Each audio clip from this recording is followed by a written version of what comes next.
This session is about how a visit to a Japanese sushi restaurant in 2009 changed my perspective about diabetes mellitus, my understanding about diabetes mellitus.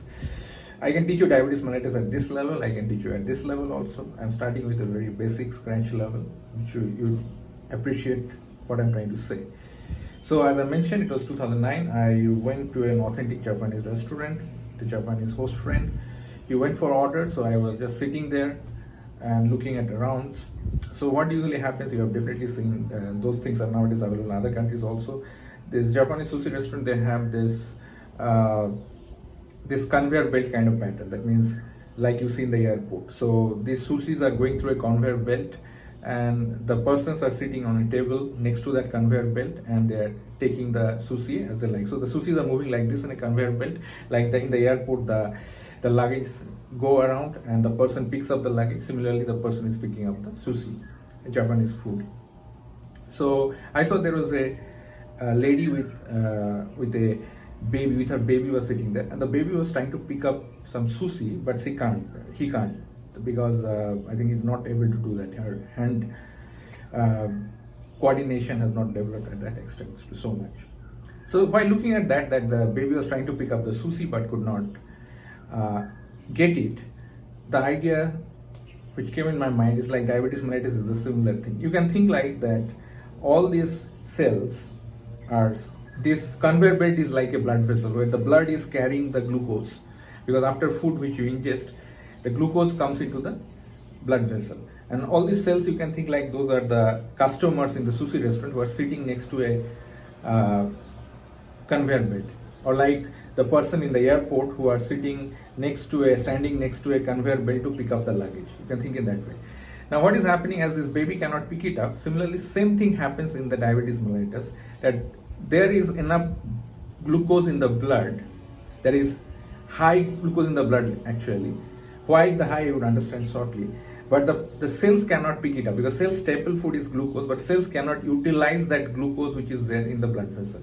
It's similar to a person that who are standing in a sushi Japanese restaurant, and imagine their hand is tied. Like I'm sitting here, my hand is tied, and the sushis are passing through that, so I cannot take up that sushi. So similarly, cells are hungry; they want to eat glucose, but the glucose is passing through the blood vessel, but they cannot eat it. It's quite similar to that. As a result, the glucose which coming from the food into the blood vessel, they cannot be utilized. Your blood glucose level is rising. That's why the term hyperglycemia comes. Hyper means increased, glycemia means glucose in the blood. Emia, anything ending with emia means in the blood. Like anemia means no blood, absence of emia. Ketonemia means ketone body in the blood. Similarly, hyperglycemia means increased blood glucose in the blood. So what is the problem actually in diabetes mellitus? That there is abundance of glucose in the blood vessel, but there is plenty of glucose, but there is a poverty of glucose where it matters most inside the cells actually, because cells' staple food is the glucose.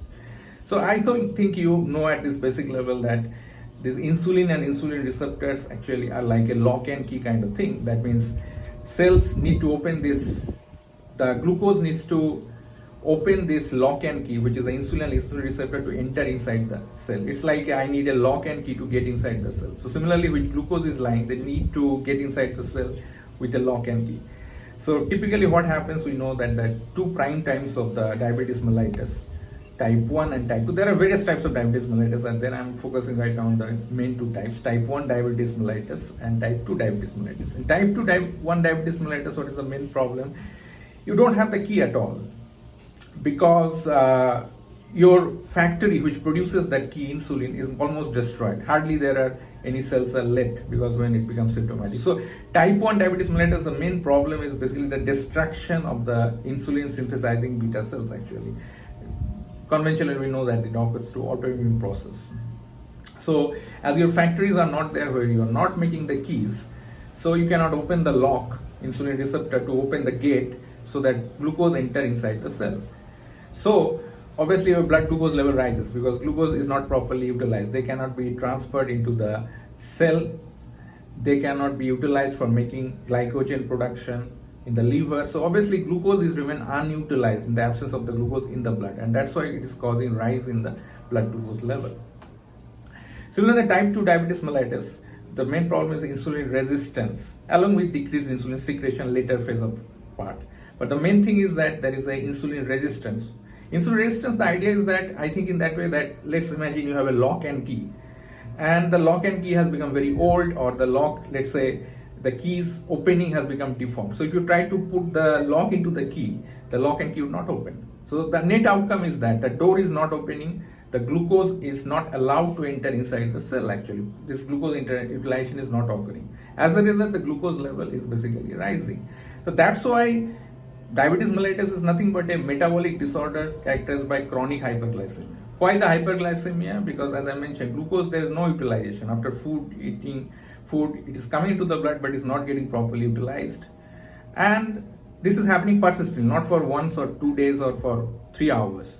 Because this is a persistent problem, because either you have some defect in the insulin synthesis or insulin utilization, insulin's function. So obviously these things resulting in a persistent level of hyperglycemia, and it's a metabolic disorder. There's a basic definition of the diabetes mellitus. And I made another, I think, video earlier also why the diabetes mellitus, called diabetes mellitus, what is the difference between diabetes insipidus, because mellitus means honey, so blood glucose level high, it basically osmotic diuresis occurs through urine, so it tasted sweet, the urine tasted sweet.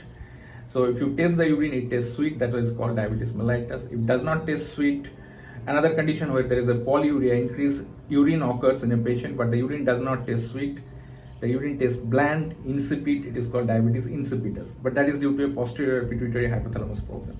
But two conditions which is characterized by polyuria, excess urine synthesis, is diabetes mellitus and diabetes insipidus. Out of that, diabetes mellitus is a problem of particularly pancreas, diabetes insipidus is a problem of the posterior pituitary. But I discussed in a separate session. Now there are other things actually, if you understand from this, that when there is the insulin is not there, basically the glucose proper utilization is not occurring. Glucose is not able to enter inside the cell. Glucose cannot be uptake in the skeletal muscle. This is not occurring. Glucose cannot be converted into the glycogen. Glucose is like a cash. You need to convert it into the glycogen. So liver does that. It's like glucose is like a cash which needs to be converted into kind of fixed deposit or some kind of resource, a mutual fund or something actually. It's you buy a property where you can encash it later. So glucose is something like that, and it can be converted into a storage form. So glucose is a cash-like, a hard cash-like energy form. So body always thinks that right now I have a lot of glucose, but tomorrow I may be hungry. So that's why they usually try to utilize that glucose in a storage form, and that also helps in the presence of insulin. But that is also not possible when there is insulin deficiency, insulin is not working. So the key summary, I'm coming back to that. This is just a very basic understanding that how my perspective changed after my visit to the Japanese restaurant. In the Japanese sushi restaurant, what occurred that I saw a baby is trying to pick up a sushi from the conveyor belt where the sushis are buying. The idea struck in my mind. I thought that cell, a normal cell in diabetes mellitus is like that baby which try to pick up a sushi, trying to take the glucose, but it cannot do that. It is hungry. Food is passing through it, through the blood vessel, in this case the conveyor belt, but it is not able to take that. That is the basic idea of the diabetes mellitus, and that's why colloquially the diabetes mellitus is called as blood sugar, high blood sugar, because there is too much sugar in the blood because it is not properly utilized. That's the basic idea. And why it is not properly utilized? Either insulin is not synthesized or insulin is not there's a resistance in the functioning of the insulin, and ultimately these things basically results in the diabetes mellitus.